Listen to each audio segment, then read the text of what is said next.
আমি থাকতাম আয়না ঘরে। আপনাদের কি মনে হয়? সাংবাদিক ইলিয়াস হোসেন নাম শুনেছেন না? সরাসরি সে আমার সাথে যোগাযোগ করেছে, আপনাকে খুব শীঘ্রই গুম করা হবে এবং আপনাকে নিয়ে হাই কমান্ডে আলোচনা হচ্ছে। পতনের ৩-৪ দিন আগের কথা, গোটা দেশের পরিস্থিতি টালমাটাল। এরপরেও আমি আরেকটা জমায় এসেছিলাম, পড়িয়েছিলাম। আপনারা কি বলেন, ওই জমায় কি চুপচাপ ছিলাম না কথা বলেছিলাম? এবং আমার প্রস্তুতিও ছিল, আমি কাউকে জানাই নাই, আমার পরিবারকেও জানাই নাই, তারা টেনশন করবে। আমি একটা ব্যাগের মধ্যে, আপনাদেরকে আজকে বলি, আমি একটা ব্যাগের মধ্যে আমার কিছু কাপড় চোপড় ভরেছিলাম, কিছু কিতাবাদি আর একটা কোরআনে কারিম ভরেছিলাম। চিন্তা করলাম যে কোনো সময় যদি যাওয়াই লাগে, বাহির থেকে যাওয়ার দরকার নাই, ঘর থেকেই নিয়ে যাক, অন্তত ব্যাগটা যেন আমার সাথে থাকে, কিছু বই পুস্তক আর একটা কোরআন যেন আমার সাথে থাকে, এটুকু যেন নিয়ে যেতে পারি। কোরআনের কথা আমার মতো একজন আলেমের জন্য বন্ধ থাকবে না। আমার মতো হাজারো আলেমকে যদি আয়না ঘরে নিক্ষিপ্ত করা হয়, আল্লাহ তাআলা লক্ষ আলেম তৈরি করে দেবে। আমি কিসের ছাতার মাথা যে আমার জন্য সব বন্ধ হয়ে থাকবে? না, আমি থাকবো। আমি বলবো আমি থাকবো না, আমার মতো 10 জনকে আল্লাহ পাঠাতে পারবে, এমন ক্ষমতা আল্লাহর আছে না? মুনাফিকেরা তারা সব মানবে, কিন্তু কিছু কিছু জায়গায় তারা আল্লাহর বিধানের অমান্য করবে এবং ওই বিধানটাকে তারা অন্তর থেকে মানতে চাইবেও না। ভালো করে বুঝবেন, আল্লাহর যত বিধান আছে সকল বিধান মানা কি সুন্নত না নফল? জোরে কন। সকল বিধান মানা ফরজ। এরপরেও যদি কিছু কিছু জায়গায় কিছু কিছু বিধান আপনি মানতে না পারেন, তাইলে তখন আপনার দায়িত্ব কি? আপনার দায়িত্ব তখন তওবা করা, মাফ চাওয়া, এবং এখন যেটা মানতে পারছেন না আগামীতে সেটা মানতে যেন পারেন সেই জন্য কাজ করা, ঠিক কি না? কিন্তু যদি বিষয়টা এমন হয় আপনি এখন মানছেন না, আগামীতে মানার কোনো চিন্তাও নাই, বরং এই বিষয়গুলো মানার পক্ষে যারা কথা বলে আপনি তাদেরকে মৌলবাদ আর রাজাকার ডেকে গালি দিয়ে দেন, সাথে সাথে বুঝতে হবে আপনার ভেতরেও মুনাফিকি ঢুকে গেছে। আল্লাহ রাব্বুল আলামিন কোরআনুল কারীমের মধ্যে বললেন, আলাম তারা ইলাল্লাযীনা ইয়াজউমুনা আন্নাহুম আমানু বিমা উনজিলা ইলাইকা ওয়া মা উনজিলা মিন ক্বাবলিক ইউরিদুনা আন ইয়াতাহাকামু ইলাত তাগুত ওয়া ক্বাদ উমিরু আন ইয়াকফুরু বিহি। ও নবী, তারা আপনার কাছে যখন আসবে তারা নিজেদেরকে মনে করবে তারা ঈমানদার, তারা আপনাকে বিশ্বাস করে, আখিরাতে বিশ্বাস করে, আপনার প্রতি আমি যা ওহী নাযিল করেছি সব কিছুর উপরে তারা বিশ্বাস করে, তারা নিজেদেরকে ঈমানদার বলে দাবিও করে। কিন্তু যখন তাদেরকে বলি আল্লাহর দেওয়া বিধান অনুযায়ী বিচার ফায়সালা করো, জমির বিচারটা আল্লাহর দেওয়া বিধান অনুযায়ী করো, ডাকাতির শাস্তিটা আল্লাহর বিধান মতো দাও, জিনার শাস্তিটা আল্লাহর বিধান মতো দাও, চোরের শাস্তিটা আল্লাহর বিধান মতো দাও, তখন তারা আর আল্লাহর বিধানের কাছে যায় না, তখন তারা আল্লাহর বিধান বাদ দিয়া অন্য সহজ এবং সস্তা বিধান খোঁজে, যেই বিধানে ফাঁকফোকর আছে, ঠিক কিনা? রব্বুল আলামিন আরেক আয়াতের মধ্যে তাদের ব্যাপারে বললেন, وَإِذَا دُعُوا إِلَى اللَّهِ وَرَسُولِهِ لِيَحْكُمَ بَيْنَهُمْ إِذَا فَرِيقٌ مِّنْهُمْ مُعْرِضُونَ। ও নবী, মুনাফিকদেরকে আপনি চিনবেন কিভাবে? শোনেন, এই মুনাফিকরা আপনার সাথে নামাজ পড়বে, এই মুনাফিকরা আপনাদের সাথে কোরবানি দিবে, এই মুনাফিকরা আপনাদের সাথে হজ করবে, এই মুনাফিকরা যাকাতও দিবে, সব কিছু আপনার মতের সাথে মিল রেখে করবে। কিন্তু যখন তাদেরকে বলা হবে আসেন আমাদের বিচার ফায়সালা, আমাদের সমাজ পরিচালনা, আমাদের রাষ্ট্র পরিচালনা আল্লাহর দেয়া বিধিবিধান অনুযায়ী আমরা করি, তখন আপনি তাদেরকে দেখবেন তারা পেছন থেকে ভেগে চলে যাবে। এমন লোক এখনো আছে না নাই? আবার মুমিনদের ব্যাপারে আল্লাহ বললেন, নবী, ঈমানদারদেরকে চিনবেন কিভাবে? ইন্নামা কানা কওলাল মুমিনিন ইযা দুউ ইলাল্লাহি ওয়া রাসূলিহি লিয়াহকুমা বাইনাহুম আন ইয়াকুলু সামি'না ওয়া আতানা ওয়া উলাইকা হুমুল মুফলিহুন। সুবহানাল্লাহ। ও নবী, ইমানদারদেরকে চিনবেন আপনি এইভাবে, ইমানদাররা আপনার সাথে নামাজ পড়বে, হজ করবে, রোজা রাখবে, যাকাত দিবে, সব করবে। যখন তাদেরকে বলবেন ও ইমানদারেরা, আসেন আল্লাহর বিধান মতো আমরা রাষ্ট্রটাকে সাজাই, আসেন কোরআনের বিধান মতো আমরা বিচার ফয়সালা করি, আসেন ইসলাম অনুযায়ী আমরা আমাদের সমাজটাকে পরিচালনা করি, তখন তারা বলবে সামিআনা, আমরা শুনলাম, ওয়া আতানা, এবং সাথে সাথে মেনে নিলাম। আল্লাহর কথা শোনার পরে মানতে যারা এক মুহূর্ত চিন্তা করবে না, তারাই হচ্ছে ইমানদার। তারা কি ইমানদার? তো তারা আল্লাহর বিধান, আল্লাহ বলেছেন এখানে থেমে যাও, থেমে যেতে হবে। আল্লাহ বলেছেন সামনে যাও, সামনে যেতে হবে। আল্লাহ বলেছেন এটা হালাল, এটা ধরতে হবে। আল্লাহ বলেছেন এটা হারাম, এটা ছাড়তে হবে। আল্লাহ বলেছেন এটা কুফর, এটা শিরিক, এটাকে ছেড়ে দিতে হবে। শিরিক এবং কুফর আপনার সামনে স্পষ্ট হয়ে যাওয়ার পরেও আপনি যদি ছাড়তে দেরি করেন, বুঝতে হবে ইমানে ভেজাল আছে। ঠিক কিনা? আজকে আমরা কথা বলবো মুনাফিকের আলামত প্রসঙ্গে।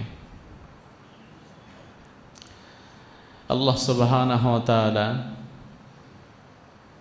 পৃথিবীতে যত মানুষ পাঠিয়েছেন, এই মানুষগুলোকে মূলত তিনটি ভাগে ভাগ করা যায়। দুনিয়ার সকল মানুষকে যদি আপনি ভাগ করতে চান, তাহলে এই তিন শ্রেণীর কোনো এক শ্রেণীতে সে পড়ে যাবে। প্রথম শ্রেণীটি হচ্ছে মুমিন, যারা ইমানদার, যারা পড়েছে লা ইলাহা মুহাম্মাদুর।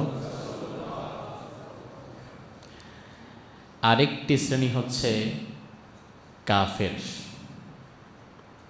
এই কাফেরের মধ্যে হিন্দু, বৌদ্ধ, খ্রিস্টান, মুশরিক সকলেই চলে আসে। কাফের শব্দের অর্থ হচ্ছে অস্বীকারী। মুশরিক যারা, তারাও অস্বীকার করে। ইহুদি যারা, তারাও কিছু কিছু অংশে অস্বীকার করে। খ্রিস্টানেরাও কিছু কিছু অংশে অস্বীকার করে। ইমানদার এর বিপরীতে রয়েছে কুফফার, কাফের সমাজ।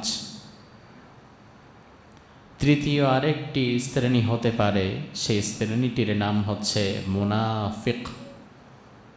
সেই শ্রেণীটির নাম কি?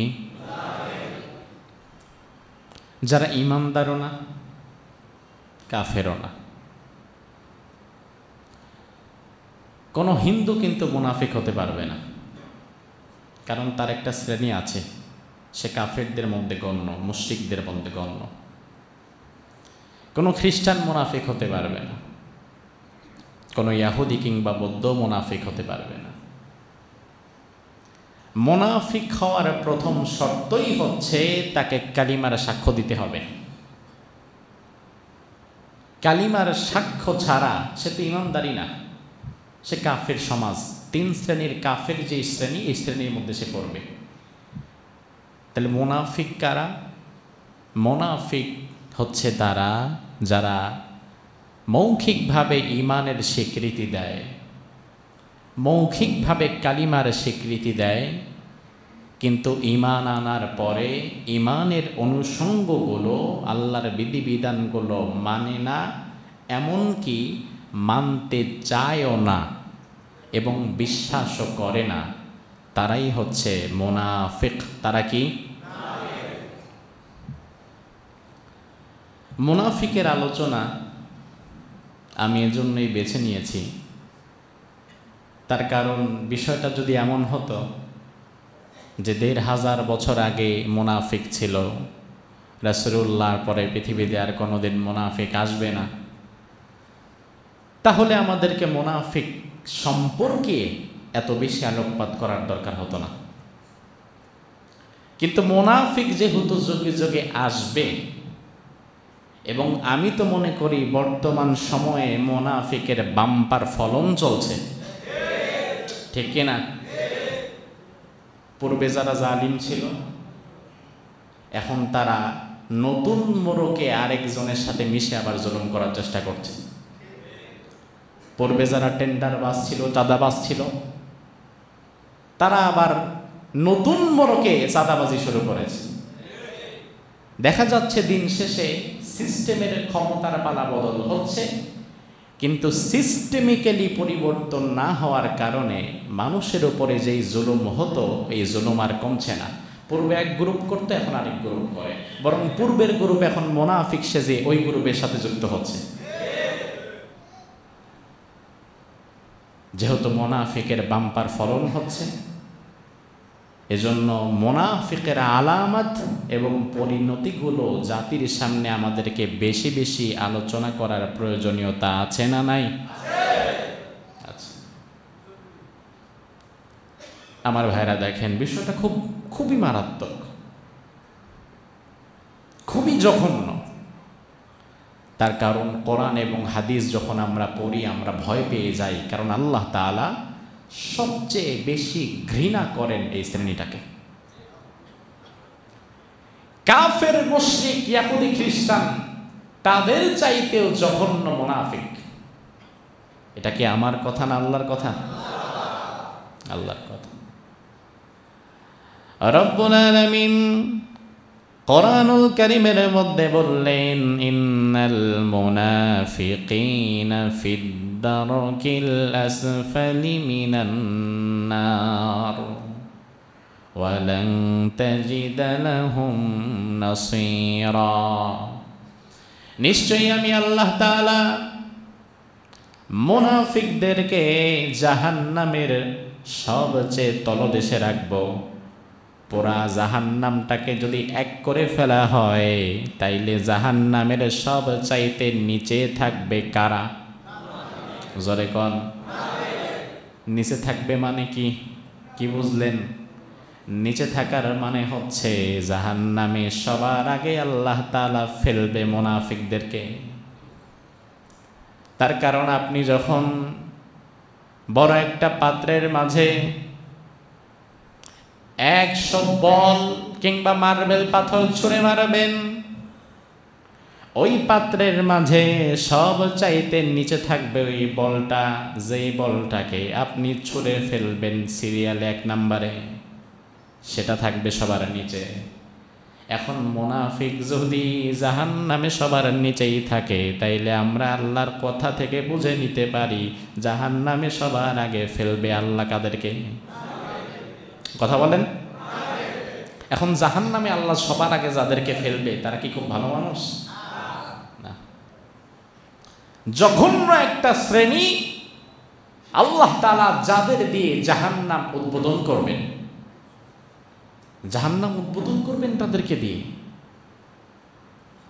রব্বুল আলামিন আরেক আয়াতের মধ্যে বললেন, ইন্নাল্লাহা জামিউল মুনাফিকিনা ওয়াল কাফিরিনা ফি জাহান্নামা জামিআ।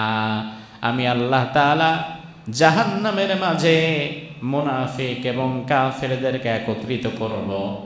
জাহান্নামে সবাই যাবে, কাফেরও যাবে, কিন্তু মুনাফিকও যাবে। কিন্তু আল্লাহ তাআলা কাফেরের পূর্বে মুনাফিকের কথা আলোচনা করে বুঝিয়ে দিলেন, কাফেরের পূর্বে আল্লাহ মুনাফিকদেরকে জাহান্নামে ফেলবেন।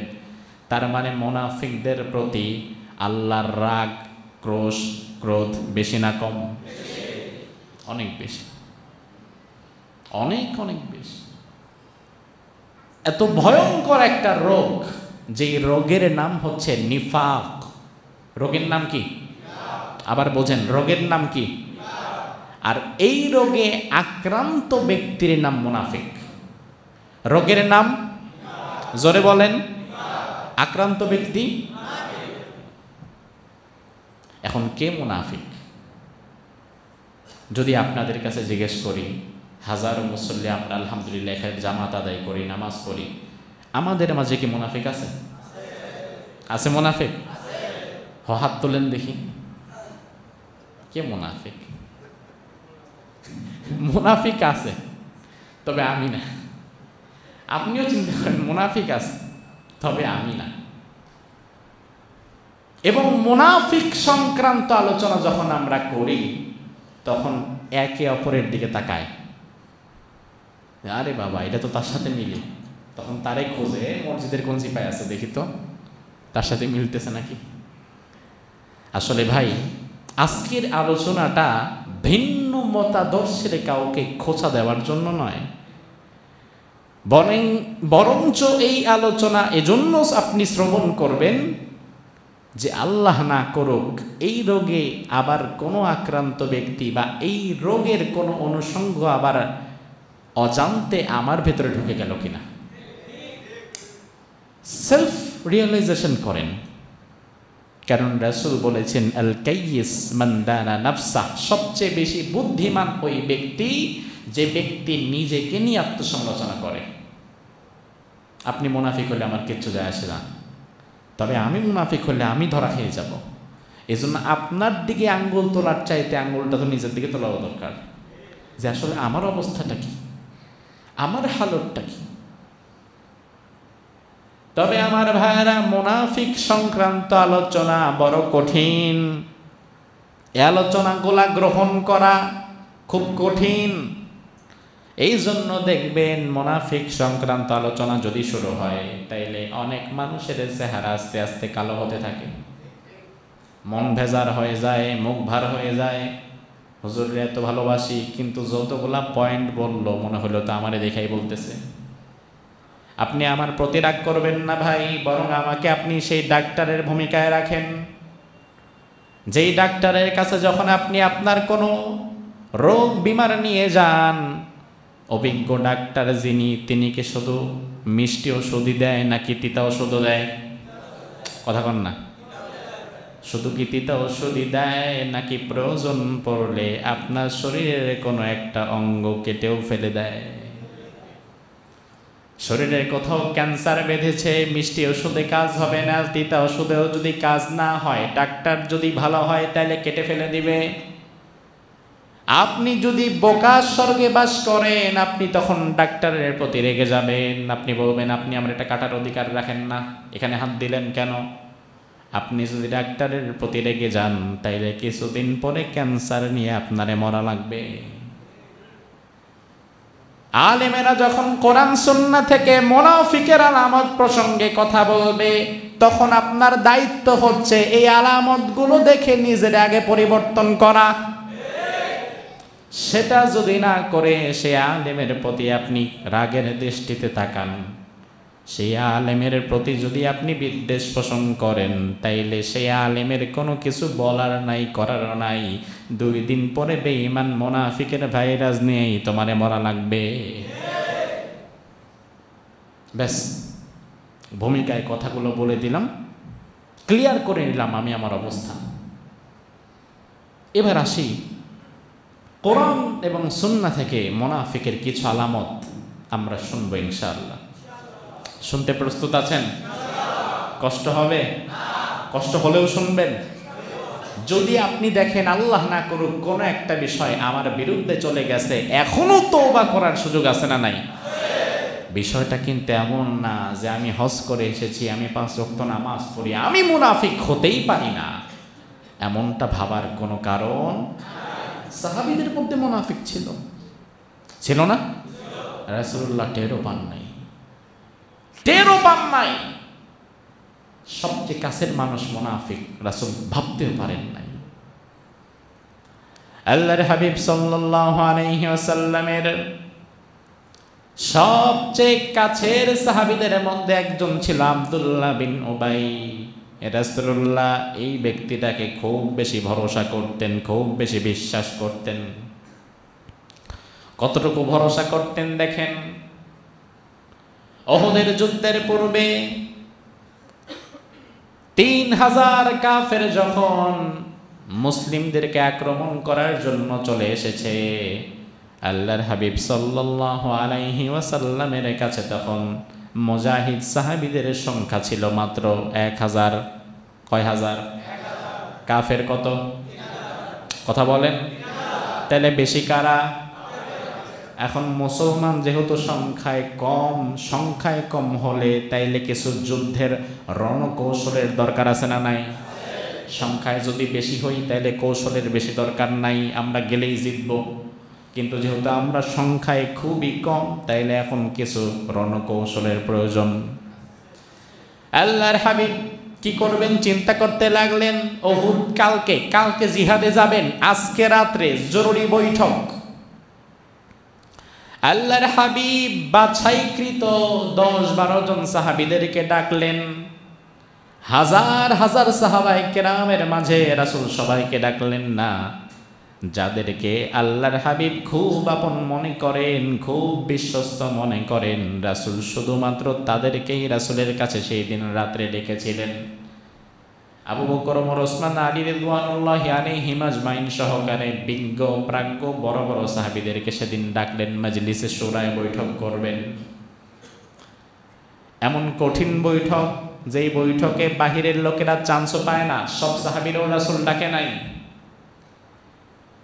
ওই বৈঠকে আল্লাহর হাবিব যাদেরকে ডেকেছিলেন বড় আপন ভেবে, বড় বিশ্বস্ত ভেবে, আল্লাহর হাবিব সেখানে ওই মুনাফিক আব্দুল্লাহ বিন উবাইকেও ডেকেছিলেন। রাসূল ভাবতেও পারেন নাই, আমি যারে এত বেশি বিশ্বাস করি লোকটাই মুনাফিক। আমার ভাইরা, তার কারণ হচ্ছে কুফরি দেখা যায়, শিরিক করলে দেখা যায়, কিন্তু নিফাক এমন এক বিষয়, যেই বিষয়টা পরিপূর্ণ অন্তরের সাথে সম্পৃক্ত। আপনি কুফরি করলে দেখা যায়, শিরিক করলে দেখা যায়, কিন্তু অনেক সময় মুনাফিকি করলে দেখাও যায় না, কিন্তু সেই ক্ষতিটা হয় অনেক বেশি। আল্লাহ রাব্বুল আলামিন বলেন, ফি কুলুবিহিম মারাদ, তাদের হৃদয়ে রোগ আছে।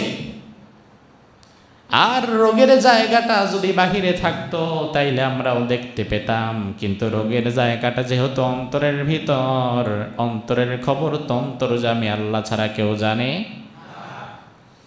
আল্লাহর হাবিব ডাকলেন, সাহাবায়ে কেরামদেরকে নিয়ে পরামর্শ করবেন। ও সাহাবীরা, আগামীকাল উহুদের প্রান্তরে আমরা লড়াই করব, যেহেতু আমরা সংখ্যায় 1000, অন্যদিকে কাফের আছে 3000।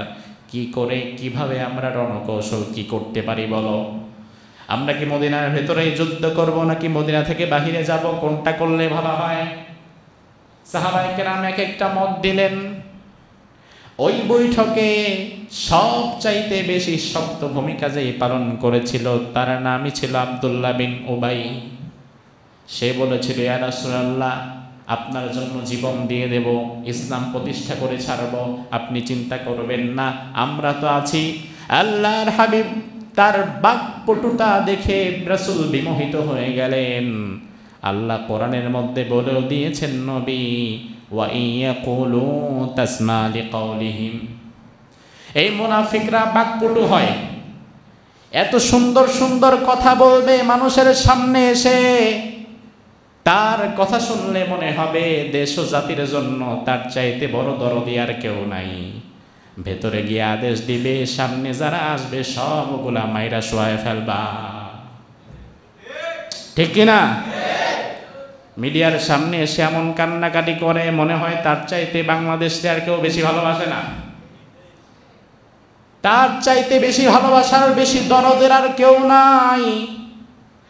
কিন্তু ভেতরগত তথ্য এতটা ভয়ঙ্কর, ক্ষমতা টিকিয়ে রাখতে প্রয়োজনে কোটি মানুষকে যদি মেরে ফেলা যেত, আমার মনে হয় সে সেটাও করত। মুখের কথা আর বাহির যার মিল নাই, সে কি মুমিন না মুনাফিক? ওই মুনাফিক এরকম বাকপটু। আল্লাহর হাবিব তার কথা শুনে মনে করলেন, সুবহানাল্লাহ, তার চাইতে বড় মুজাহিদ আর কে আছে এখানে? আল্লাহর হাবিব বললেন, ঠিক আছে আব্দুল্লাহ বিন উবাই, তোমাকে আগামীকাল আমি 300 সাহাবীর কমান্ডার বানিয়ে দিলাম। এই 300 সাহাবী তোমার কমান্ড মানতে বাধ্য। এখন 300 সাহাবী যদি রাসূল আব্দুল্লাহ বিন উবাইকে দিয়ে দেয়, রাসূলের হাতে আছে কত? কথা কয় না? অল্প অল্প কিছু মুসলমান 1000, এর মধ্যে যদি 300 মাইনাস হয়ে যায়, হাতে থাকে মাত্র 700। আল্লাহর হাবিব পরের দিন 1000 সাহাবী নিয়ে জিহাদের ময়দানে রওনা দিলেন। 1000 সাহাবী 700 রাসূল বিভিন্ন পোস্টে ভাগ করে দিলেন। কাউকে তীরন্দাজ হিসাবে পাহাড়ের উপরে দাঁড় করালেন। এভাবে এক একটা ফোর্সকে যখন রাসূল এক এক দিকে সাজিয়ে দিতে লাগলেন, ওই আব্দুল্লাহ বিন উবাই রাসূলুল্লাহ যাকে বিশ্বাস করেছিল, রাসূল বিশ্বাস করে তাকে দায়িত্ব দিয়েছিল কতজনের? এবার কিছু দূর যাওয়ার পরে আব্দুল্লাহ বিন উবাই বলে, আমার ভাইরা শোনেন। সবাই বলে, কি বলেন? আপনাদেরকে রাসূল কি বলেছেন? তারা বলে, আপনাকে মানতে বলেছেন। তাইলে এখন কি আমাকে মানা তো আপনাদের জন্য ফরজ? বলে, জি ফরজ। এবার আব্দুল্লাহ বিন উবাই বলে, দেখেন আজকে উহুদে এমন ভয়াবহ সংঘর্ষ হবে, এখানে যদি আমরা সবাই যাই তাইলে আমরা সবাই মারা যাব। আপনারা কি ইসলামকে ভালোবাসেন না? বলে, হ্যাঁ ভালোবাসি। আপনারা কি চান না ইসলাম আগামীতেও থাকুক? বলে, হ্যাঁ চাই। বলে, তাইলে একটু মেহেরবানি করে আসেন, ঘরে ফিরে যাই। আজকে যারা গেছে তারা তো তাদের মতো মইরা শেষ হয়ে যাবে, আর পরবর্তীতে ইসলামের কথাগুলা সবার মধ্যে আমরা 300 মানুষ ছড়ায় দিব। কি যুক্তি! যুক্তি সুন্দর না? কথা বলেন, যুক্তি শুনে কি মনে হয়? লোকটা কি ইসলামের বিরুদ্ধে না পক্ষে?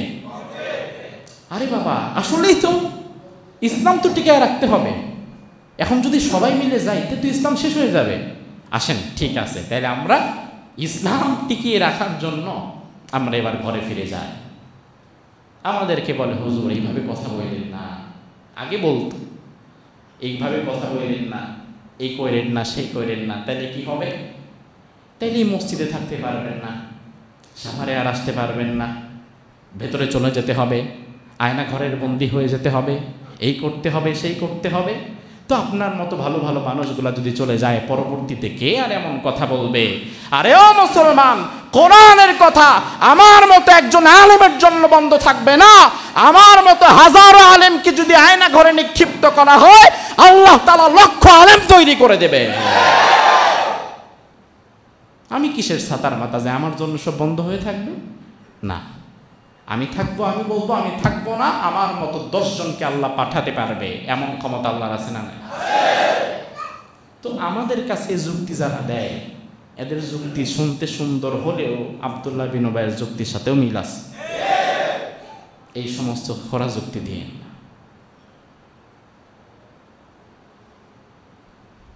5 আগস্ট স্বৈরাচার, তাইলে এতদিনে আমার দৃঢ় বিশ্বাস আমি থাকতাম আয়না ঘরে। আপনাদের কি মনে হয়? সাংবাদিক ইলিয়াস হোসেন, নাম শুনেছেন না? সরাসরি সে আমার সাথে যোগাযোগ করেছে। এখানে আমার একটা আলোচনা ছিল এমন, আপনাদের মনে আছে কিনা জানি না, মানুষ তো ভুলে যায়, যে মেট্রো রেলের ক্ষতি হওয়াতে আপনার কষ্ট হয়, সেতু ভবনের ক্ষতি হওয়াতে আপনার কষ্ট হয়, কান্না আসে, কিন্তু হাজার হাজার মায়ের বুক খালি হয়, আপনার কষ্ট হয় না। অথচ দুনিয়ার সব কিছুর চাইতে একজন মানুষের দাম বেশি না কম? এমন কিছু কথা বলেছিলাম না? আপনাদের কি মনে আছে?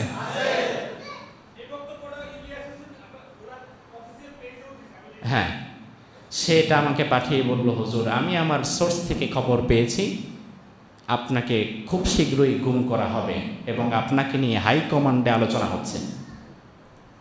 পতনের 3-4 দিন আগের কথা, গোটা দেশের পরিস্থিতি টালমাটাল। এরপরেও আমি আরেকটা জুমায় এসেছিলাম, পড়িয়েছিলাম। আপনারা কি বলেন, ওই জুমায় কি চুপচাপ ছিলাম না? কথা বলেছিলাম এবং আমার প্রস্তুতিও ছিল। আমি কাউকে জানাই নাই, আমার পরিবারকেও জানাই নাই, তারা টেনশন করবে। আমি একটা ব্যাগের মধ্যে, আপনাদেরকে আজকে বলি, আমি একটা ব্যাগের মধ্যে আমার কিছু কাপড় চোপড় ভরেছিলাম, কিছু কিতাবাদি আর একটা কোরআনে কারিম ভরেছিলাম। চিন্তা করলাম যে কোনো সময় যদি যাওয়াই লাগে, বাহির থেকে যাওয়ার দরকার নাই, ঘর থেকেই নিয়ে যাক, অন্তত ব্যাগটা যেন আমার সাথে থাকে, কিছু বই পুস্তক আর একটা কোরআন যেন আমার সাথে থাকে, এটুকু যেন নিয়ে যেতে পারি। এটা আমার মানসিক একটা প্রস্তুতিও ছিল। তো মূল বিষয় হচ্ছে তাদের একটা পরিকল্পনা ছিল, কিন্তু মূল পরিকল্পনাকারী তো তারা না, মূল পরিকল্পনাকারী কে? তো দুনিয়াতে পরিকল্পনা কার বাস্তবায়ন হয়? আপনি যতই পরিকল্পনা করেন না কেন, আপনি অমুক তমুককে মাস্টার মাইন্ড ভাবতে পারেন, ওই লোক না হলে এটা হতোই না। আমি এটা ভাবি না, কারণ আমার বিশ্বাস মাস্টার মাইন্ড আল্লাহ। মাস্টার মাইন্ড কে? মূল পরিকল্পনাকারী যেহেতু আল্লাহ, এজন্য আমার ভয় কিসের? আমার তাকদিরে যেটা আছে সেটা হবেই হবে, ঠিক কিনা? তো এই মুনাফিকের এত সুন্দর কথায় রাসূল তো বিমোহিত হয়ে তাকে 300 দিয়ে দিস। এবারে মুনাফিক 300 নিয়ে ভেগে চলে গেল। তাদেরকে ভুলভাল বুঝায় দিল। বাকপটু তো এমন সুন্দর করে ব্রেন ওয়াশ করে ফেলল, সাহাবায়ে কেরাম তার কথায় মনে করলেন যে না এটাই সঠিক। আর তিনি যেহেতু আমির, আর আমিরের আনুগত্য করা ইসলামে কি ফরজ, তাহলে তাই করি। আহারে 700 সাহাবী নিয়ে রাসূল জিহাদের ময়দানে। ইসলামের ইতিহাস বিচার করলে দেখবেন মুসলমানদের সবচেয়ে বেশি ক্ষতি হয়েছে ওই দিনটাতে। রাসূলুল্লাহর দাঁত ভেঙে গেছে, লোহার আংটা ভেঙে চোখের নিচ দিয়ে ঢুকে গেছে, রক্ত বের হতে বের হতে রাসূলুল্লাহর মতো সুঠামদেহী একজন মানুষ অজ্ঞান হয়ে জমিনে পড়ে গেছে। রাসূলুল্লাহকে হেফাজতের জন্য সাহাবায়ে কেরাম তার সামনে এসে ঢাল হয়ে গেছে। কাফেররা তীর মারতে মারতে দেখা গেল একা হযরতে তালহার গায়ে 80টার মতো তীর বিঁধে গেছে। ওই দিন এই মুনাফিক 300 নিয়ে ভেগে চলে যাওয়ার ফলে এত বেশি কষ্ট রাসূলুল্লাহ। অবশ্যই সময়টা আসার প্রয়োজন ছিল, কারণ মুনাফিককে আপনি সুদিনই চিনতে পারবেন না, মুনাফিক চিনতে হবে দুর্দিনে। ইসলামের সুদিনে মুনাফিক চেনা যায় না। আমি মনে করি 16 বছরের জুলুম অত্যাচারে আল্লাহ তাআলা এই জাতির বড় বড় মুনাফিকগুলারে আমাদেরকে চিনায়া দিয়েছেন। সুদিনে তো সবাই আমার সাথেই থাকবে, এখন তো সবাই আমার পাশে দাঁড়াবে, সবাই এখন আমার তেল মারবে, কিন্তু দুর্দিন যদি না আসতো তাহলে তো মুনাফিক চেনা যেত না। উহুদের ময়দান যদি তৈরি না হতো তাহলে তো আব্দুল্লাহ বিন উবাইয়ের ষড়যন্ত্র ফাঁস হতো না। এজন্য মাঝে মাঝে দুর্দিন আসাটাও রহমত। আল্লাহ তাআলা মুনাফিকগুলোকে চিনায় দিয়ে যাবে। উহুদের পরে আল্লাহ রাব্বুল আলামিন আয়াত নাযিল করে মুনাফিকদের পরিচয় তুলে ধরলেন। মুনাফিকদের পরিচয় পাওয়ার পরে রাসূলুল্লাহ বড় অবাক হয়ে গেলেন। কি, আমি যারা এত বিশ্বাস করলাম, 300 সাহাবীর দায়িত্ব যাকে দিলাম, এই লোকটা মুনাফিক, রাসূলুল্লাহ বিশ্বাসই করতে পারছিলেন না। এজন্য আমার ভাইরা, মুনাফিকদের চক্রান্ত এবং ষড়যন্ত্র সবচাইতে বেশি ভয়ঙ্কর। বর্তমানেও সেই বিষয়টাই আমরা দেখি।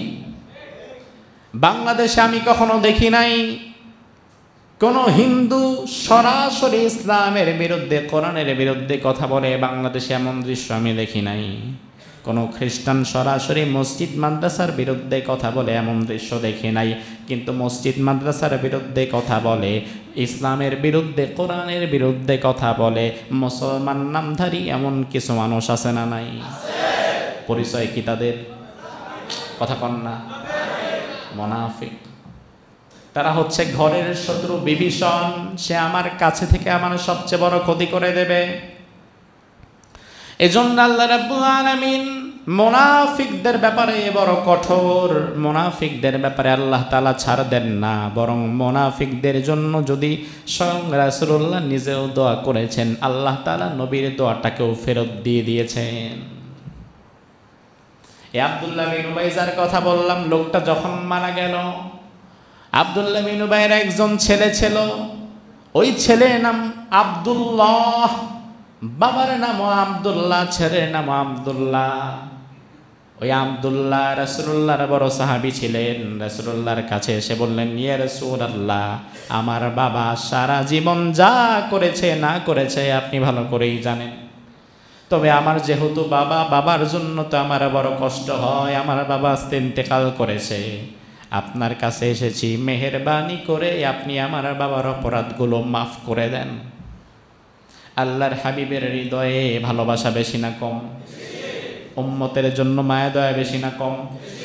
যে কারণে আল্লাহ তাআলা তার রাসূলকে কোরআনের মধ্যে বলেছেন রাহমাতাল লিল আলামিন। রাসূলুল্লাহ বললেন, ঠিক আছে, মাফ করে দিলাম। সুবহানাল্লাহ। আমার ভাইরা, রাসূলুল্লাহ যদিও মাফ করলেন, কিন্তু আরেকটা জায়গা আছে না নাই? সেটা কার জায়গা? তিনি ছাড় দেন না। তিনি সাথে সাথে রাসূলুল্লাহকে আয়াত নাযিল করে বলে দিলেন, নবী, ইস্তাগফির লাহুম আও লা তাস্তাগফির লাহুম ইন তাস্তাগফির লাহুম 70 মাররাতান ফালান ইয়াগফিরাল্লাহু লাহুম নবী আপনি আপনার তরফ থেকে মাফ করলে তো হবে না, মূলত মাফ করার বেশি অধিকার তো আমি আল্লাহর। এজন্য আমি আল্লাহ আপনাকে বলে দিলাম নবী, একবার দুইবার না, স্বয়ং এই মুনাফিকের জন্য যদি 70 বার আপনি তওবা করে মাফ চান, আপনি নবীর দোয়া 70 বার আমি আল্লাহ ফিরায় দিয়ে দেব, মাফ করব না। রাসূলুল্লাহর দোয়া ফিরায় দিবে, রাসূলুল্লাহর দোয়া ফিরায় দিবে মানে কি বুঝেন? রাসূলুল্লাহর তো দোয়া করাও লাগে না রে ভাই। আল্লাহ তাআলা তার হাবিবকে এত ভালোবাসেন, বহু ঘটনা এমন আছে রাসূলুল্লাহ মনে মনে চেয়েছেন, মুখে প্রকাশ করেন নাই, মনে মনে চাওয়া মাত্রই আল্লাহ তাআলা কবুল করে ফেলেছেন। ইসলামের প্রথম যুগে মুসলমানদের প্রথম কিবলা ছিল বাইতুল মাকদাস, মসজিদ আল আকসা। রাসূলুল্লাহ সেই দিকে ঘুরে নামাজ আদায় করতেন। মসজিদুল কিবলাতাইনে রাসূলুল্লাহ নামাজ আদায় করছেন, মসজিদে আকসা ফিলিস্তিনের দিকে ঘুরে, কাবার দিকে ফিরে না। কিন্তু আল্লাহর হাবিবের মনে মনে বড় আশা, আমার আল্লাহ যদি কাবা, আমার আল্লাহ যদি কিবলাটাকে ফিলিস্তিন থেকে ঘুরায়া কাবা বানিয়ে দিত, মসজিদে আকসা থেকে ঘুরিয়ে কাবার দিকে ঘুরিয়ে দিত, আমার বড় ভালো লাগতো। এই চিন্তাটা রাসূল মাত্র মনে মনে এনেছেন। 4 রাকাত বিশিষ্ট নামাজ 2 রাকাত পড়েও ফেলেছেন, বাকি আছে কয় রাকাত? নামাজ পড়ছেন আর মনে মনে চিন্তা করছেন। সাথে সাথে আল্লাহ রাব্বুল আলামিন জিবরিল আমিনকে দিয়ে ওহী নাযিল করে দিলেন, জিবরাইল আমার নবীরে বলে দাও, قد نرى تقلب وجهك في السماء فلنولينك قبلة ترضاها। ও নবী, বাস 2 রাকাত পড়েছেন, 4 রাকাতের নামাজ। আপনি অন্তরে একটা ইচ্ছা পোষণ করেছিলেন, আপনার অন্তরের ইচ্ছাটা মুখেও আনার দরকার নাই, অন্তরে থাকতেই কবুল করে নিলাম। 2 রাকাত তো ফিলিস্তিনের দিকে ঘুরে পড়েছেন, বাকি 2 রাকাত এখন ইনস্ট্যান্ট কাবার দিকে ঘুরে যান। এত ভালোবাসে রাসূলুল্লাহকে আল্লাহ তাআলা, মুখে উচ্চারণ করতে হয় না, অন্তরে আসলেই কবুল করে নেয়। ওই নবী তার জবান থেকে 70 বারও যদি দোয়া করে, আল্লাহ বলে কবুল হবে। তাহলে মুনাফিকের বিষয়ে আল্লাহ 0 টলারেন্স, এখানে আল্লাহ তাআলা টলারেট করবে না। ইসলামের ক্ষতি করবা, মুসলমানদের ছদ্মবেশে এত ক্ষতি করবা, তোমার মতো মুনাফিককে আল্লাহ মাফ করবে না। রাসূলুল্লাহ তো মাফ করে দিয়েছেন, কিন্তু বাঁচার উপায় নাই। ওই মুনাফিকের ছেলে রাসূলুল্লাহকে বলল, ইয়া রাসূলুল্লাহ, আমার বিশ্বাস আমার বাবার জানাজাটা যদি আপনি পড়ান, আমার আল্লাহ তাআলা এই ওসিলায় হয়তো মাফ করে দিবে। কারণ আমরা যেই জানাজার নামাজটা পড়ি, এই পুরা জানাজার নামাজটা ওই মুর্দা ব্যক্তির জন্য একটা দোয়া। মুর্দা ব্যক্তির জন্য কি? আল্লাহর হাবিব বললেন, ঠিক আছে যাও প্রস্তুতি নাও, আমি জানাজার নামাজ পড়ায় দেব। আল্লাহর হাবিব সামনের দিকে আগালেন। ওমরে ফারুক দেখলেন কি ব্যাপার, আব্দুল্লাহ যাচ্ছে সামনে আর আব্দুল্লাহর পেছনে যাচ্ছে রাসূল। আবার আব্দুল্লাহর বাবা তো আব্দুল্লাহ বিন উবাই মুনাফিক, আজকে সকালে মারা গেছে। এখন রাসূল তার ছেলের সাথে কোথায় যায় ওমর জানার জন্য আসলো। ইয়া রাসূলুল্লাহ যান কই? আল্লাহর হাবিব বলেন, ওমর আমি আব্দুল্লাহ বিন উবাইকে ক্ষমা করে দিয়েছি, তার জানাজা পড়াবার জন্য আমি যাচ্ছি। ওমর বললেন, রাসূলুল্লাহ যায়েন না, কারণ এরকম মুনাফিকের জানাজা আপনি স্বয়ং বিশ্বনবী পড়াবেন, এটা কিন্তু শোভা পায় না। আল্লাহর হাবিব বললেন, ওমর আমি তো তার ছেলেকে কথা দিয়ে ফেলেছি, আমি যাবই। ওমর জামা টেনে ধরলেন, রাসূলুল্লাহ তারপরেও চলে গেলেন। আল্লাহর হাবিব জানাজার নামাজ পড়ালেন। জানাজার পড়ানোর পূর্বে রাসূলুল্লাহ নিজের জুব্বাটাকে মুনাফিকের কাফনের কাপড় বানায় দিলেন। অন্তত প্ল্যান এতে যদি কাজ না হয় তাইলে প্ল্যান বিতে যেন হয়, একটা যদি না লাগে তাইলে আরেকটার ওসিলায় যেন মাফ পায়। আল্লাহর হাবিব ওই মুনাফিকের জিহ্বার মধ্যে নিজের মুখের লালাটা দিয়ে দিলেন, কারণ আমার আল্লাহ বলছেন কাফেরদেরকে, মুনাফিকদেরকে কবরের মধ্যে সবার আগে মুখের মধ্যে মারা হবে। আল্লাহ তাআলা যেন মুখের মধ্যে তারে না মারে, রাসূলুল্লাহ তার পবিত্র লালা লাগিয়ে দিলেন। এরপরে কাফন দাফন করে দিলেন। আল্লাহ রাব্বুল আলামিন আয়াত নাযিল করলেন, নবী ওয়ালা তুসাল্লি আলা আহাদিম মিনহুম মাতা আবাদা ওয়ালা তাকুম আলা কবরি। ও নবী, আজকে থেকে কোন মুনাফিকের জানাজা পড়ানো তো দূরের কথা, ওয়ালা তাকুম আলা কবরি, কোন মুনাফিকের কবরের পাশে আপনি হাঁটবেনও না। জানাজা পড়ানো তো দূরে থাক, কোন মুনাফিকের কবরের পাশ দিয়ে আপনি যাবেনও না। তার মানে ওই যে ট্রাকের পেছনে লেখা থাকে না 100 হাত দূরে থাকুন, আল্লাহ তাআলা সাইনবোর্ড লাগাই দিয়েছে মুনাফিকদের থেকে 100 হাত দূরে থাকেন। আল্লাহ তাআলা বলে নাই কোনো মুশরিকের কবরের পাশ দিয়ে যাবেন না, কোন ইহুদি খ্রিস্টানের কবরের পাশ দিয়ে যাবেন না, এমন কথা নাই। কিন্তু মুনাফিকের কবরের পাশে আপনি দাঁড়াবেনও না, হাঁটবেনও না, ওদিকে তাকাবেনও না। তার মানে মুনাফিকদের থেকে 100 হাত দূরে সাবধান করে দিলেন কে? সাবধান। এখন সেই নেফাকি যদি আমার আপনার ভেতরে ঢুকে যায়, বাঁচতে পারবো? এখন আপনি চিন্তা করবেন আমি হয়তো মুনাফিক হব না, আমি নামাজ পড়ি। আব্দুল্লাহ বিন উবাই নামাজ পড়তো। আপনি চিন্তা করবেন আমি রোজা রাখি, আব্দুল্লাহ বিন উবাই রোজা রাখতো। আপনি চিন্তা করবেন আমি তো ভালো ভালো কাজও করি। আপনার চাইতে বহু গুণে ভালো ভালো কাজ আব্দুল্লাহ বিন উবাইও করতো। এরপরে মুনাফিক হয়ে গিয়েছে। আল্লাহর হাবিব ইন্তেকালের পূর্বে হুযায়ফা রাদিয়াল্লাহু আনহুর কাছে একদিন বললেন, হুযায়ফা আসো, তোমার সাথে গুরুত্বপূর্ণ কথা আছে। হুযায়ফাকে ডেকে রাসূল বললেন, হুযায়ফা আমার মনে হয় আমি আর দুনিয়াতে বেশি দিন বাঁচবো না।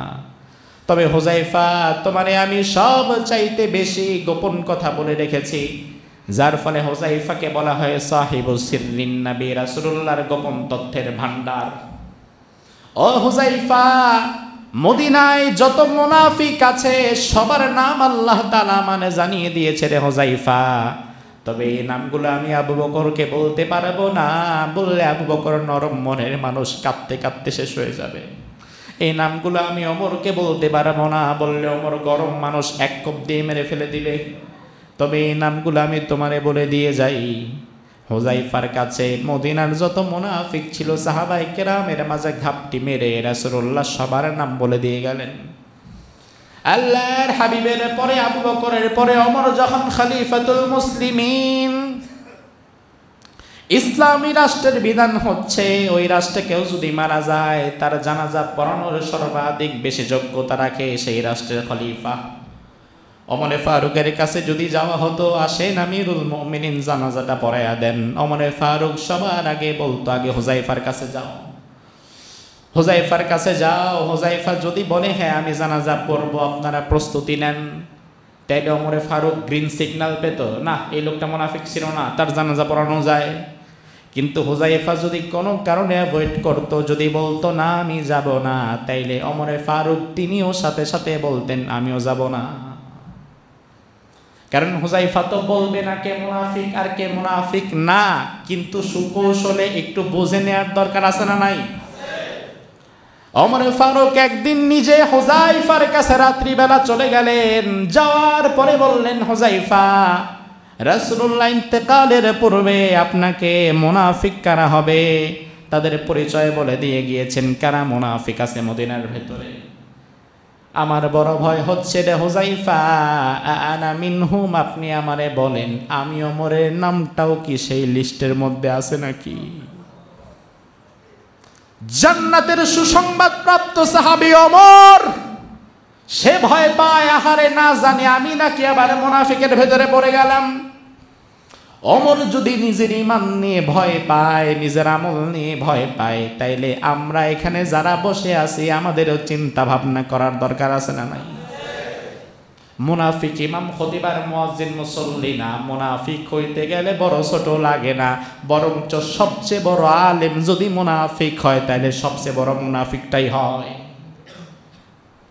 যে যত বড় সে যদি পচে যায় তার গন্ধ বের হয় তত বেশি।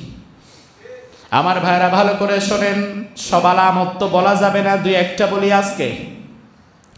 মুনাফিকদের এক নাম্বার আলামত, তারা দ্বিমুখী নীতি অবলম্বন করে। কি করে? কি নীতি? কি নীতি? দ্বিমুখী নীতি অবলম্বন করে, অর্থাৎ তারা একবার ডানেও হাঁটে একবার বামেও হাঁটে।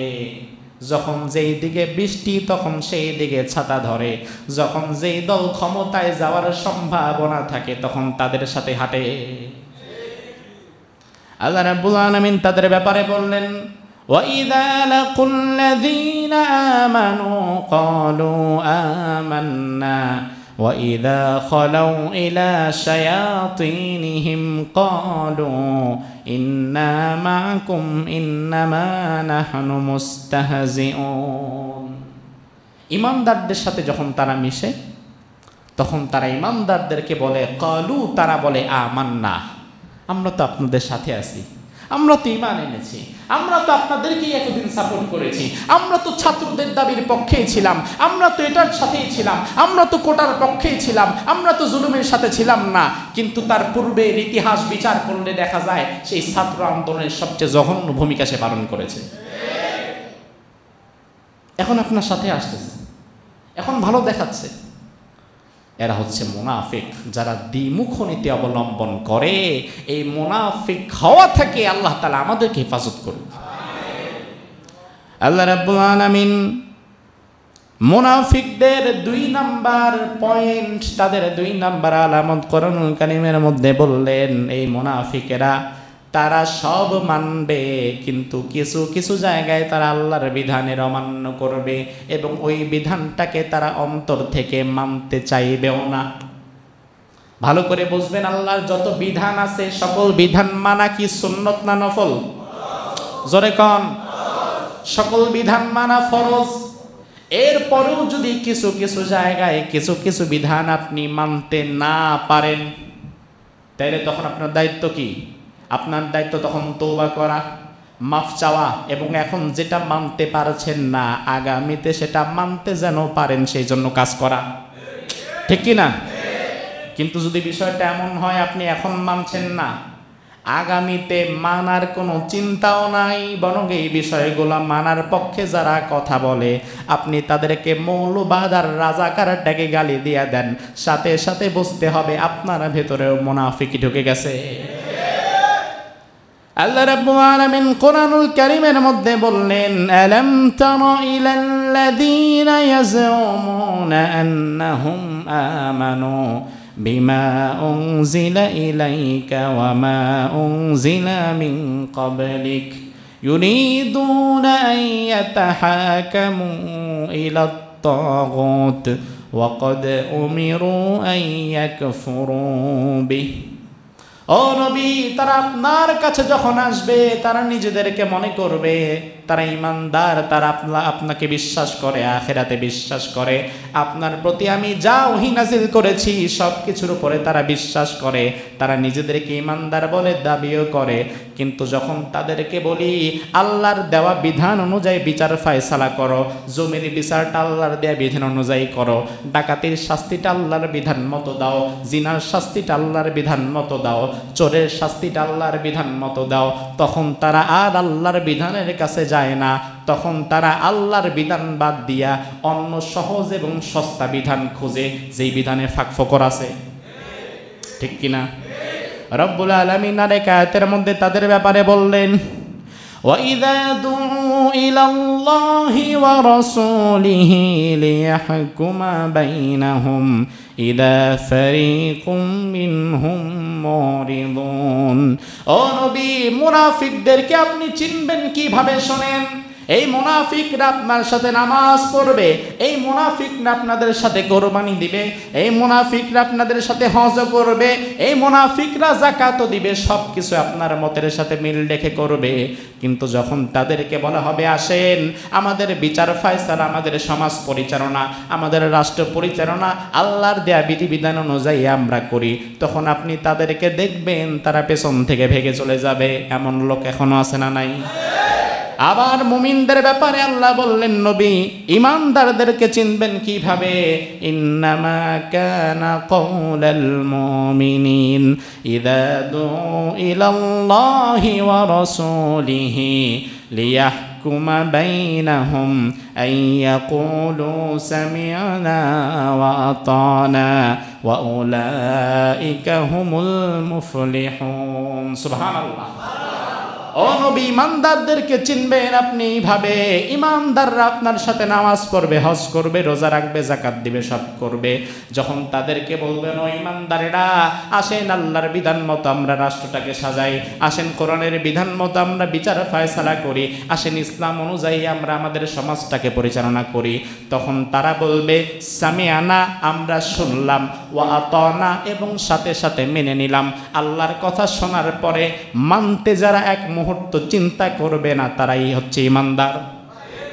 তারা কি ইমানদার? তো তারা আল্লাহর বিধান, আল্লাহ বলেছেন এখানে থেমে যাও, থেমে যেতে হবে। আল্লাহ বলেছেন সামনে যাও, সামনে যেতে হবে। আল্লাহ বলেছেন এটা হালাল, এটা ধরতে হবে। আল্লাহ বলেছেন এটা হারাম, এটা ছাড়তে হবে। আল্লাহ বলেছেন এটা কুফর, এটা শিরিক, এটাকে ছেড়ে দিতে হবে। শিরিক এবং কুফর আপনার সামনে স্পষ্ট হয়ে যাওয়ার পরেও আপনি যদি ছাড়তে দেরি করেন, বুঝতে হবে ইমানে ভেজাল আছে। ঠিক কিনা? কথা উঠেছে বিভিন্ন মহল থেকে বাংলাদেশের যেই জাতীয় সঙ্গীত, বিভিন্ন জায়গা থেকে কথা উঠেছে এই জাতীয় সঙ্গীত সংস্কার হওয়া প্রয়োজন। একটা বিষয় ভালো করে মনে রাখবেন, এই বিষয়টা কিন্তু পৃথিবীর ইতিহাসে নতুন না। পৃথিবীতে 27টার বেশি দেশ আমি দেখেছি যারা তাদের জাতীয় সঙ্গীত পরিবর্তন করেছে। রাশিয়া, কানাডা, দক্ষিণ আফ্রিকা, অস্ট্রেলিয়া, অস্ট্রিয়া, আফগানিস্তান, যারা তাদের জাতীয় সঙ্গীত পরিবর্তন করেছে। এবং এই পরিবর্তনটা আপনারা মনে করবেন না শত শত বছর আগে করছে, না, বিগত 20, 25, 30 বছরের মধ্যে পৃথিবীর অধিকাংশ দেশ তাদের জাতীয় সঙ্গীতের পরিবর্তন এনেছে। এখন আপনি বলেন জাতীয় সঙ্গীতের পরিবর্তন আনাতে রাশিয়ার প্রযুক্তি তো শেষ হয়ে গেছে? কথা কয় না। কানাডার যত উন্নতি ছিল সব তো জলে ভেসে গেছে? না। জাতীয় সঙ্গীতের পরিবর্তনে তাদের দেশাত্মবোধক, দেশপ্রেম শেষ হয়ে যায় নাই, বরং বাংলাদেশের যেই জাতীয় সঙ্গীত লেখা হয়েছে, যে সঙ্গীতকে বাংলাদেশের জাতীয় সঙ্গীত করা হয়েছে, এই সঙ্গীত মূলত বাংলাদেশের জাতীয় সঙ্গীত হওয়ার মতো কোনো যোগ্যতা রাখে না। কারণ রবীন্দ্রনাথ ঠাকুর এই সঙ্গীত যখন লিখেছে, সে বাংলাদেশকে চিন্তা করে লিখে নাই। বাংলাদেশ সৃষ্টি হওয়ার 66 বছর আগেই রবীন্দ্রনাথ ঠাকুর এই সঙ্গীত লিখেছিল, এবং এই সঙ্গীতের মূল উদ্দেশ্য ছিল বঙ্গভঙ্গ যেন বন্ধ করা যায়, যেন ভারত থেকে এই বাংলাদেশটা আলাদা না হয়। বঙ্গভঙ্গ বিরোধী একটি সমাবেশে সর্বপ্রথম এই সঙ্গীত সে গায়। এরপরে জোর করে এই সঙ্গীতটা বাংলাদেশের জাতীয় সঙ্গীত করা হয়, অথচ যেই সঙ্গীতের ভেতরে বাংলাদেশ শব্দটাও নাই। আছে? আছে? অথচ ভারতের জাতীয় সঙ্গীত দেখেন, সেখানে ভারত শব্দটা আছে না নাই? তা আমার জাতীয় সঙ্গীতের মধ্যে তো আমার বাংলাদেশ শব্দটাই নাই। কারণ আপনি যেই কবির গান আপনার জাতীয় সঙ্গীত বানিয়েছেন, বিশ্বাস করেন এই কবি ছিল বাংলাদেশ বিরোধী। ঢাকা ইউনিভার্সিটি দেখানো এখানে হতে না পারে, এজন্য ইংরেজদের কাছে সে 17 বার চিঠি দিয়েছে। এই চাষা পোষার দেশে আবার কিসের ভার্সিটি দরকার? ওখানে কোনো বিশ্ববিদ্যালয়ের প্রয়োজন নাই। আর সেই বাংলাদেশের মুসলমান এখন তার লেখা একটা ভিন্ন প্রসঙ্গের গানকে বাংলাদেশের জাতীয় সঙ্গীত বানিয়েছে, তাও সমস্যা হতো না। কিন্তু আরো বড় সমস্যা হচ্ছে যেই গানের পরতে পরতে এমন শিরিক মিশ্রিত আছে, যেই শিরিক বাংলাদেশের 92% মুসলমানের ঈমান এবং আকীদা বিরোধী কথা। এই শিরিক জোর করে আমার কোমলমতি বাচ্চাদের মুখের মধ্যে ঢুকিয়ে দেয়া হচ্ছে, আর বলা হচ্ছে এটাই দেশপ্রেম, এটাই মানবতাবোধ, এটাই অমুক, এটাই চেতনা, এটাই চেতনা। আর এই চেতনার ওষুধ দিয়ে তো 16 বছর আপনাদেরকে পিটায় গেছে। চেতনার ট্যাবলেট আর কত খাবেন? এবার বুঝতে শিখেন, হকের পক্ষে থাকতে শিখেন। আমি তো মনে করি রবীন্দ্রনাথ ঠাকুরের চাইতে 1000 গুণ বেশি যোগ্যতা আল্লাহ তাআলা কাজী নজরুল ইসলামকে দিয়েছে, এবং কাজী নজরুল ইসলামের যেই কথা, সেই কথাগুলো বাংলাদেশের জাতীয় সঙ্গীত হওয়ার জন্য আরো বেশি প্রযোজ্য। বাজি ছেদা মামা, বাধরেয়া মামা, শির উঁচু করি মুসলমান, দাওয়াত এসেছে নয়া জামানায়, ভাঙকিল্লায় ওরে নিশান। এই কথাগুলো কি সুন্দর না? শুকনো রুটিকে সম্বল করে যে ইমান আর যে ত্যাগের বলে, ফিরেছি জগতে মন্থন করে সে শক্তি আজ ফিরিয়ে আন। আল্লাহু আকবার বলে বুনকাবুক বিশ্ব দুর্বিমান। আমি মনে করি রবীন্দ্রনাথের ভাঙা প্যানপ্যারানির চাইতে কাজী নজরুল ইসলামের এই কথাগুলো বাংলাদেশের জাতীয় সঙ্গীত হওয়ার জন্য হাজারবার বেশি যোগ্যতা রাখে। এজন্য আমাদেরকে হকের পক্ষে থাকতে হবে। থাকতে পারবেন তো ইনশাআল্লাহ? পৃথিবীর নানান দেশ তাদের জাতীয় সঙ্গীত পরিবর্তন করেছে। কি হয়েছে? কি আটকে গেছে? কি বন্ধ হয়েছে? কিছুই হয় নাই। বরং আমি বিশ্বাস করি এই জাতি, এই দেশ যদি শিরিক থেকে বের হতে পারে, আল্লাহ তাআলা রহমতের বাড়িধারা দিয়ে বাংলাদেশকে সোনার বাংলা বানিয়ে দিবে। এখন দেখবেন কিছু মানুষের গা জ্বালা হবে, কিছু মানুষের অলরেডি গা জ্বালা শুরু হয়ে গেছে। আর সেই সমস্ত ভাইদেরকে নিয়েই আজকে আমরা আলোচনা করেছি। এখন কার গা জ্বালা হয়েছে এটা আপনি ভালো করে বোঝেন। কারণ আমি শিরিকের বিরুদ্ধে কথা বলছি, হকের পক্ষে কথা বলছি। এই কথাগুলো আগেও বলেছি, এখনো বলছি, ভবিষ্যতেও বলবো। কারণ আল্লাহর হাবিব বলেছেন, তুমি শিরিকের বিপক্ষে থাকবা, তোমাকে যদি জ্বলন্ত অগ্নিকুণ্ডে নিক্ষেপ করা হয় তবুও তুমি শিরিকের কাছে যাবা না। এখন শিরিকের বিপক্ষে আপনারা থাকতে রাজি আছেন তো? আপনারা থাকতে রাজি আছেন তো ইনশাআল্লাহ? আমাদেরকে দেশপ্রেম শিখায়েন না, কারণ ইসলাম আমাকে যে দেশপ্রেম শিখিয়েছে সেটা আপনারা জানেন না। আপনাদের মতো বুদ্ধিজীবী আর মুরগি চোরা শুধু ভেতরে বসে বসে বক বক করতে পারবেন, কিন্তু দেশকে হেফাজতের প্রশ্নে আবার যদি কোনোদিন জীবন দিতে আসে, আমি বিশ্বাস করি এদেশে যারা ধর্মপ্রাণ মুসলমান তারাই সবার আগে আসবে। কারণ তোমরা মামুর বাড়ি দিল্লিতে পালিয়ে যাবা, তোমরা কানাডার বেগম পাড়ায় পালিয়ে যাবা, আমাদের পালিয়ে যাওয়ার জায়গা নাই। এদেশ আমার, এই দেশে থাকবো আমরা। এজন্য হকের পক্ষে, ইসলামের পক্ষে আমাদেরকে থাকতে হবে। পারবেন তো ইনশাআল্লাহ? আল্লাহ সুবহানাহু ওয়া তাআলা আমাদেরকে কবুল করুক। আমরা বলি আমিন। হাদা মা ইনদি ওয়াল ইলমু ইনদাল্লাহ আলাইহি তাওয়াক্কালতু ওয়া ইলাইহি উনীব।